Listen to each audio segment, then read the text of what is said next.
শুরুতে জানবো বার্ষিক উন্নয়ন কর্মসূচি এডিপির খবর। চলতি বছরের বার্ষিক উন্নয়ন কর্মসূচি এডিপির বরাদ্দ প্রায় ৩০,০০০ কোটি টাকা কমানো হয়েছে।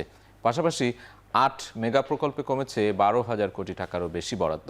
চলতি অর্থবছরে সংশোধিত এডিপির আকার ছিল ২,৩০,০০০ কোটি টাকা, তবে সব প্রকল্পে বরাদ্দ কমেনি। আমরা সেই চিত্রটি একটু দেখে আসতে চাই। এডিপির যে বরাদ্দর বিষয়টি বলা হচ্ছে যে ব্যয় সংকোচন নীতিতে চলছে। আসলে এডিপির যেই পূর্বের পরিমাণ তার চেয়ে বর্তমানে কিন্তু অনেক পরিমাণ কম রাখা হয়েছে বিভিন্ন খাত অনুযায়ী। আমরা একটু দেখতে চাই স্থানীয় উৎস। পূর্বের পরিমাণ ছিল ১,৪৪,০০০ কোটি টাকা এবং বর্তমান পরিমাণ ১,২৮,০০০ কোটি টাকা। প্রকল্প সহায়তায় আমরা দেখছি আকার কমেছে, অনেক বরাদ্দ কমেছে। ৮৬,০০০ কোটি টাকা পূর্বের পরিমাণ ছিল, বর্তমান পরিমাণ সেটি ৭২,০০০ কোটি টাকা। এরপর মেট্রো রেল লাইন ৬ প্রকল্পের যে পূর্বের পরিমাণ ১,৩৪৭ কোটি টাকা যেখানে ব্যয় বরাদ্দ ছিল, সেটি কমে এসেছে ১,০২৩ কোটি টাকায়। এছাড়া আমরা পরবর্তীতে দেখতে পাচ্ছি মাতারবাড়ি বন্দর প্রকল্প, সেখানে ৪,০৬৮ কোটি টাকা পূর্বের বরাদ্দের পরিমাণ ছিল, বর্তমানে সেটি দাঁড়িয়েছে ১,০৮৫ কোটি টাকায়।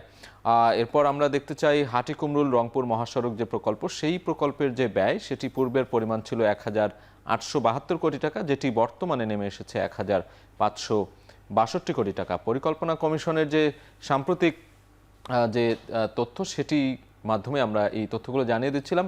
এবারে দেখতে চাই সংশোধিত এডিপিতে যে বরাদ্দ, সেটিতে কাটছাট হয়েছে ৩০,০০০ কোটি টাকা, যেটি বলছিলাম, এবং মোট বরাদ্দের পরিমাণ ছিল ৩৩,৯৫১ কোটি টাকা, সেটি কমে হয়েছে ২১,৬৯৬ কোটি টাকা।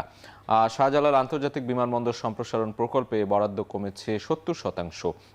যেটি বলছিলেন যে বিভিন্ন প্রকল্পে কিন্তু এই কাটছাট করা হয়েছে বরাদ্দের পরিমাণ। এবং পরবর্তীতে দেখতে পাচ্ছি ঢাকা আশুলিয়া উড়াল সড়ক প্রকল্পে বরাদ্দ বেড়েছে ১,১৩৪ কোটি টাকা। এখানে আমরা একটু ভিন্ন বিষয় দেখতে পাচ্ছি যে সব প্রকল্পে যদিও ব্যয় কমেছে বিভিন্ন প্রকল্পে, কিন্তু সব প্রকল্পে কিন্তু ব্যয় কমেনি, সেই বরাদ্দ কমেনি, সেটি আমরা দেখতে পাচ্ছি। এবং রূপপুর পারমাণবিক বিদ্যুৎ প্রকল্পে বরাদ্দ অপরিবর্তিত রয়েছে, অর্থাৎ কিছু প্রকল্পে আমরা দেখছি যে বরাদ্দ কমেছে, কিছু প্রকল্পে কয়েকটি প্রকল্পে বেড়েছে, এবং সবশেষ যে রূপপুর পারমাণবিক বিদ্যুৎ প্রকল্প, সেখানে আমরা দেখতে পাচ্ছি যে বরাদ্দ অপরিবর্তিত রয়েছে।